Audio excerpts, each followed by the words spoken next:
कुछ दिनों पहले मैंने वीडियो बनाई थी एक डिस्टॉर्टेड मैस्कुलिन के बारे में। इस वीडियो में मैं बात करूंगी एक डिस्टॉर्टेड फेमिनिन के बारे में। हाँ, एक डिस्टॉर्टेड फेमिनिन। फेमिनिन्स के लिए जो इस जर्नी में नए हैं उनके लिए मानना बहुत मुश्किल है कि वो भी डिस्टॉर्टेड हो सकती है, क्योंकि एक फेमिनिन जब डिस्टॉर्टेड होती है और इस जर्नी में नहीं होती है तो उसको ये लगता है कि नहीं, हमारे में कोई प्रॉब्लम नहीं है, हम तो बिल्कुल सब कुछ सही कर रहे हैं, हम तो इतने अच्छे हैं, हम तो इतनी लॉयल्टी के साथ चल रहे हैं, लेकिन हमारा मैस्कुलिन ऐसा है, ऐसा है, ऐसा है। लेकिन फैक्ट ये है कि फेमिनिन भी बहुत डिस्टॉर्टेड होती है। इस जर्नी में जब नहीं होती है तो उसके अंदर भी ऐसे बहुत सारी चीज़ें होती हैं जो हील करने वाली होती हैं। बहुत सारे ब्लॉक्स होते हैं फेमिनिन के अंदर। जो ब्लॉक्स होते हैं वो मोस्टली होते हैं blocks to feeling abundant, blocks to lack energy, अपने आप को कंप्लीट नहीं समझना, अधूरा समझना, इनफ नहीं समझना।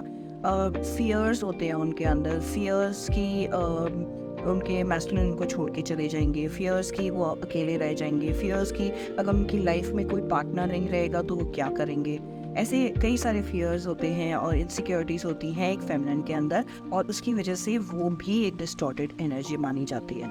अब इस जर्नी में ये डिस्टॉर्टेड जो फेमिनिन होती है उसका रोल क्या होता है? उसका रोल ये होता है कि जब मैस्कुलिन उसकी लाइफ में आता है तो उसकी जो ये इनसिक्योरिटी है या उसके अंदर जो ये ब्लॉक्स हैं वो दिखाता है, उनको ट्रिगर करके ऐसा कुछ करता है मैस्कुलिन, जिसकी वजह से फेमिनिन के अंदर जो लैक ऑफ कॉन्फिडेंस है या इनसिक्योरिटी है, वो जो भी फियर्स हैं उन सबको वो ट्रिगर करके ऊपर लेके आता है, सरफेस पे लेके आता है। और होता क्या है, क्योंकि वो डिस्टॉर्टेड एनर्जी है, वो बैलेंस नहीं है, वो रिएक्शंस दिखाती है और वो कुछ ऐसा बोलती है, करती है अपनी डिस्टॉर्शन की वजह से, जिसकी वजह से उसके बाद जो बवाल होता है वो वहाँ से शुरू होता है। तो यहाँ पे ब्लेम करने की ज़रूरत नहीं है फेमिनिन्स को, क्योंकि ये पूरा एक प्रोसेस है। ये पूरा एक प्रोसेस है जिसमें फेमिनिन को इस डिस्टॉर्शन के थ्रू अपने मैस्कुलिन को कुछ बोलना पड़ेगा, करना पड़ेगा, जिससे उसके मैस्कुलिन को भी ट्रिगर्स मिले।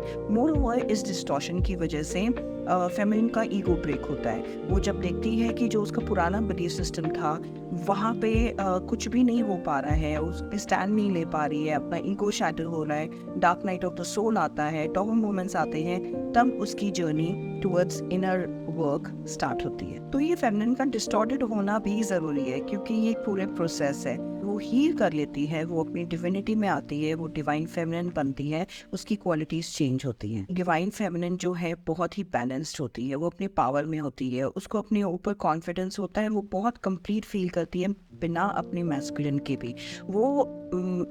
वो रियलाइज़ करती है कि वो वर्दी है ऑफ लव, ऑफ रिस्पेक्ट, उस सब कुछ जो एक डिविनिटी में उसको मिलना चाहिए। और क्योंकि उसके अंदर ये कॉन्फिडेंस आता है, वो अपनी बाउंड्री सेट कर पाती है, वो अपने लिए अपने डिज़ायर्स जैसे हैं गॉड से क्लेम कर पाती है, और वहीं पे जाके एक मैस्कुलिन को ट्रिगर्स दे पाती है अनजाने में, अनइंटेंशनली, और मैस्कुलिन की ईगो शैटर होती है और मैस्कुलिन का वो same cycle of healing start होता है, जिसके थ्रू एक फेमिनिन जा चुकी है। तो एक डिस्टॉर्टेड मैस्कुलिन होना, डिस्टॉर्टेड फेमिनिन होना पूरे गेम प्लान में है।